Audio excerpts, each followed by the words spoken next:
नमस्कार, मैं हूं पवन त्यागी। दोस्तों, योगी आदित्यनाथ को लेकर के इस समय खबरों का बाजार गर्म है। खबर यहां से शुरू हुई थी कि योगी आदित्यनाथ को उत्तर प्रदेश के मुख्यमंत्री पद से हटाया जा रहा है, लेकिन अब चर्चा यह होने लगी है कि योगी आदित्यनाथ एक मजबूत नेता बनकर उभरे हैं, तो उनको प्रधानमंत्री देश का कब बनाया जाएगा। इसको लेकर के अलग अलग लोगों की अलग अलग राय है, लेकिन ज्यादातर देश की जनता की राय यह है कि योगी आदित्यनाथ को 2029 में प्रधानमंत्री के रूप में भारतीय जनता पार्टी को प्रोजेक्ट करना चाहिए और तभी भारतीय जनता पार्टी केंद्र की राजनीति में वापसी कर सकती है। क्योंकि मोदी जी का जो काम था वो उन्होंने बेहतरीन तरीके से किया। तीसरे टर्म में जो बाकी काम रह गए हैं देश की तरक्की के, मोदी जी उसको निश्चित रूप से करेंगे। जैसा मोदी जी ने कहा, बड़े फैसले, कड़े फैसले, वो सब करके एक जमीन तैयार करना, ताकि 2029 में एक ऐसा व्यक्ति जो कि अपनी हिंदूवादी छवि के लिए पहचाना जाता रहा है, जिसने भगवा धारण केवल इसलिए किया है क्योंकि वो सनातन धर्म का संरक्षण कर सके, सनातन धर्म का प्रचार प्रसार कर सके, वो संत और एक महंत जब प्रधानमंत्री की कुर्सी पर बैठे तो उनके इर्द गिर्द जो काम करने वाले लोग हों, चाहे वो देश के हों चाहे वो विदेश की शक्तियां हों, वो उस कदर उनके साथ काम करें कि विरोध करने वाला कोई ना हो। और इसलिए देश को मजबूत रहना बहुत जरूरी है, देश की आर्थिक तरक्की बहुत जरूरी है, देश का मजबूत होना बहुत जरूरी है। और इसलिए योगी आदित्यनाथ देश के प्रधानमंत्री बने, उसके लिए हमारे देश का सशक्त होना बहुत जरूरी है। और इसको मोदी जी से बेहतरीन तरीके से कोई नहीं कर सकता था, इसमें कोई शंका नहीं है। लेकिन अब योगी आदित्यनाथ 2029 में प्रधानमंत्री बनेंगे या कोई और, इसको लेकर चर्चा हुई है, तो लोग अलग अलग राय रख रहे हैं। मैंने इस पर पहले ही आपको बता दिया है कि जो संघ के साथी हैं, संघी साथी जिसको मैं बोलता हूं, मेरे अपने पत्रकार मित्र हैं, और देश की जनता की राय, कश्मीर से लेकर कन्याकुमारी तक जो मेरे संपर्क के लोग हैं, जब उनसे ये पूछा जाता है, वो तो ये कहते हैं कि आज की डेट में भी योगी जी ही देश के प्रधानमंत्री होने चाहिए। लेकिन फिर मैं उनको समझाता हूं कि देखिए, आज जो स्थितियां हैं, उस स्थिति में दुनिया में ऐसी कई शक्तियां हैं जो अभी भी भारत को कमजोर करने में लगी हुई हैं। देश के अंदर ऐसे हजारों गद्दार बैठे हैं जो देश को अंदर से खोखला करने में लगे हुए हैं। उसका ट्रीटमेंट करने के लिए एक बहुत सुलझा हुआ दिमाग चाहिए, बहुत अनुभव चाहिए। देश विदेशों में जो दुनिया की ताकतें हैं, उनसे दोस्ताना व्यवहार चाहिए। वो शायद योगी जी नहीं कर पाएंगे, क्योंकि अभी उनका उस तरह का अनुभव नहीं है। और ये मोदी जी की टैक्टिस है, मोदी जी को उसका ज्ञान है, वो अनुभव है। और उन्होंने संगठन में जिस तरह से भारतीय जनता पार्टी में रहते हुए काम किया, उसके पहले संघ में रहे, उनका जो अनुभव है और उनके जो संगी साथी हैं, वो सब आज दुनिया की पॉइंट पर बैठे हैं।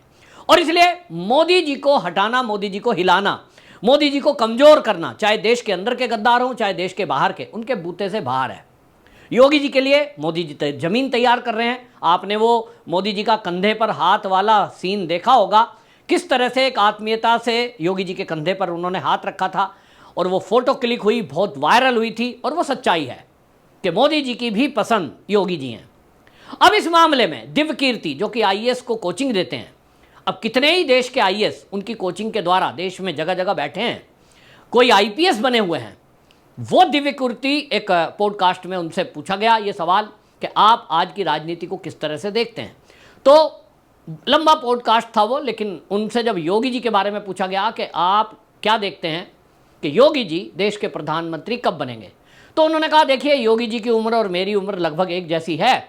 मैं ये देखता हूं कि अगले 5 से 10 साल में योगी आदित्यनाथ जरूर इस देश के प्रधानमंत्री बनेंगे। यानी दिव्य कीर्ति, जिनके प्रशिक्षण से इस देश के कई आईएएस तैयार हुए हैं, उनकी जो राय है, वो राय बहुत महत्वपूर्ण इसलिए रखती है कि अब जो उनके पढ़ाए हुए छात्र हैं, उनकी भी राय उन तक पहुंचती है। देश कैसा सोच रहा है, देश के अफसर कैसा सोच रहे हैं, वो ये देख रहे हैं। और वो योगी जी का जो काम करने का तरीका है, उत्तर प्रदेश में हालांकि बहुत सारे कार्यकर्ता इस बात को लेकर नाराज हुए, उनसे नाराजगी भी हुई, रिपोर्ट भी की गई है कि साहब कार्यकर्ताओं की सुनी नहीं गई, और योगी जी ने तो अधिकारियों के ऊपर ही प्रदेश को छोड़ दिया। अधिकारी सुनते नहीं थे। लेकिन कहीं ना कहीं जो प्रशासन में सख्ती करने के लिए ज़रूरत है, वो ये बात ज़रूरत है कि कोई अनुशासन और नियम कायदा कानून बनाना पड़ेगा।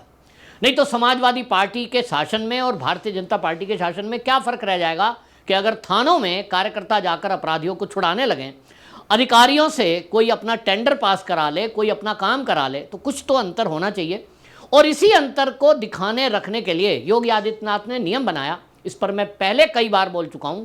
जो लोग मुझे भी इस तरह की बातें करके ट्रोल करते हैं कि आप तो योगी जी का पक्ष लेते हो, अरे उत्तर प्रदेश में कार्यकर्ता बुरा हाल है, मैंने उनको कहा कि देखिए इसमें जो कमी है वो संगठन की है। योगी जी सरकार चला रहे हैं, जिन लोगों पर संगठन चलाने की जिम्मेदारी है वो प्रदेश अध्यक्ष हैं, फिर वो जिला अध्यक्ष हैं, वो नगर अध्यक्ष हैं। इन लोगों को एक सिस्टम बनाकर दिया गया कि सरकार चलाएंगे, जो सरकार में बैठे हुए मंत्री हैं, विधायक हैं, ये सरकार का हिस्सा है, इनके पास तक कार्यकर्ता की बात पहुंचाना ये संगठन का काम है। क्या प्रदेश का अध्यक्ष ये कभी उसने कहीं मीटिंग में बोला है कि हमारी बात योगी जी नहीं सुन रहे? ऐसा तो नहीं है। और इसलिए ये बात तय हुई कि भाई संगठन का काम संगठन वाले लोग देखेंगे, सरकार का काम चलाने वाले सरकार देखेंगे। योगी जी ने जिस तरह से बेहतरीन तरीके से यूपी में काम किया, इंफ्रास्ट्रक्चर आप देख लीजिए, उत्तर प्रदेश देश में नंबर 1 है। $1 ट्रिलियन डॉलर इकोनॉमी की तरफ उत्तर प्रदेश चल रहा है। और जिस तरह का डेवलपमेंट यूपी में हुआ है, ऐसा पिछले देश की आज़ादी के बाद से योगी जी के आने तक 2017 तक कुछ हाईवेज, कुछ एक्सप्रेस वेज जरूर हमने देखे। एक आध मायावती के शासन में बना, एक दो अखिलेश यादव के समय में बना, वो नो डाउट, लेकिन कई गुना तेजी से जो काम हुआ वो योगी जी के शासनकाल में हुआ। और सबसे बड़ी बात, योगी आदित्यनाथ का जो नाम है वो लॉ एंड ऑर्डर से पहचाना जाने लगा कि योगी जी जैसा law and order, Yogi ji जैसा शासन। अब इसमें कुछ खामियां रहती हैं, अनुभव से आदमी सीखता है, उनको वो ठीक करने में लगे हैं। और इसीलिए ज़्यादातर अधिकारियों का भी ये मानना है कि योगी जी का जो अधिकारियों के साथ व्यवहार है, यदि किसी अधिकारी में कोई गड़बड़ी देख ली, कोई कमी बेसी देखी, तो वो 1 मिनट नहीं लगाते हैं सस्पेंड करने में, 1 मिनट नहीं लगाते हैं उनके खिलाफ FIR कराने में। यहाँ कहीं अधिकारी का भ्रष्टाचार पता चला तो कैसे उसको नौकरी से बाहर कर दिया जाए, इस पर कानूनी राय लेते हैं। और बहुतों को उन्होंने किया इस काम में। तो इसीलिए अधिकारी कहते हैं कि काम करने का तरीका उनका स्वच्छ है, किसी से रिश्वत की कामना नहीं करते हैं, किसी अधिकारी पर यह प्रेशर नहीं है कि उसको पब्लिक से पैसा इकट्ठा करके या सिस्टम से पैसा इकट्ठा करके और उनको पार्टी के फंड में देना है, ऐसा कोई दबाव नहीं है। और अधिकारी जो ईमानदार हैं वो चाहते हैं कि योगी जैसा प्रशासक हो, योगी जैसा नेता हो, ऐसा तो वो चाहते हैं, क्योंकि इज्जत से नौकरी करें।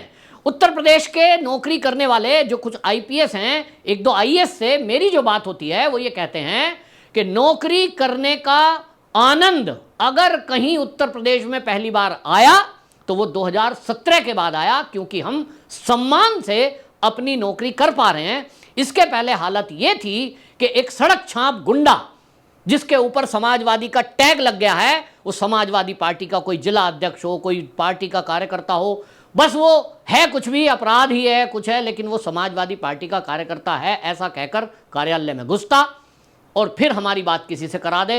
ऊपर से फ़ोन आ गया लखनऊ से और पता लगा हमें उसका काम करना है, उसको रिलीज कर देना है, थाने से छोड़ देना है। कहते हैं इतना बुरा लगता था कि हमारी पुलिस की टीम मेहनत करके किसी अपराधी को पकड़ के लाई, और जिसको हम जान रहे हैं कि ये अपराधी है, इसके छोड़ने से बाकी दिक्कतें हो जाएंगी, उसको छोड़ना ही पड़ता था। कहते हैं कितना जोर पड़ता था कि हमारी कोई वैल्यू नहीं है, हम एक IPS बन गए, लेकिन हमारे कोई सुनता नहीं है और हमें सलाम ठोकना है उन लोगों को जो अपराधी प्रवृत्ति हैं। आज की डेट में थानों के अंदर, कार्यालयों के अंदर कोई भारतीय जनता पार्टी का मैं जिला अध्यक्ष हूँ, मैं नगर अध्यक्ष हूँ कहकर किसी अधिकारी को हड़काता नहीं है, और यही अधिकारी चाहते हैं। हालांकि अधिकारियों को भी निरंकुश ना छोड़ दिया जाए, इसकी व्यवस्था, इसका ध्यान सरकार में बैठे हुए लोगों को करना चाहिए। अब ये अकेले योगी जी का काम नहीं है, लेकिन मंत्री भी ये कहें कि साहब हमारी भी नहीं सुनते, ये बात समझ से परे है। लेकिन कुल मिलाकर जनता की राय, अधिकारियों की राय, प्रशासनिक अधिकारियों की राय, पुलिस में बैठे हुए अधिकारियों की राय, और ज़्यादातर जो सनातनी लोग हैं, जो इस देश के शुभचिंतक हैं, उनकी राय आज की डेट में यही है कि योगी जी अगले प्रधानमंत्री देश के होने चाहिए। कब होंगे तो मैं पहले ही बता चुका हूं कि 27 का चुनाव योगी आदित्यनाथ के नेतृत्व में उत्तर प्रदेश का लड़ा जाएगा, और उसके बाद एक योजना है कि जब ये चुनाव लड़ जाएगा, नया एक मुख्यमंत्री उत्तर प्रदेश का बन जाएगा, उसके बाद योगी जी को केंद्र में लाया जाएगा। 29 तक के 2 साल के कार्यकाल में उनका एक ट्रेनिंग पीरियड होगा।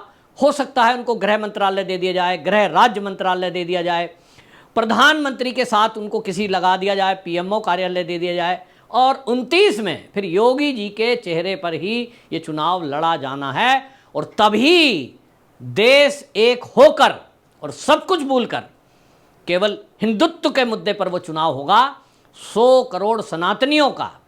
तभी ये आपको दिखाई देगा कि ये सनातनियों की पावर क्या है। जातियों में बटे हुए वो जो हिंदू हैं वो एक मत हो सकते हैं तो धर्म के नाम पर हो सकते हैं। ये हमने अनेक जगह देख लिया है कि जहां जाति खत्म हो जाती है। हाल ही में कांवड़ आप देख ही रहे हैं। आपकी क्या राय है कमेंट बॉक्स में जरूर बताएं। वंदे मातरम।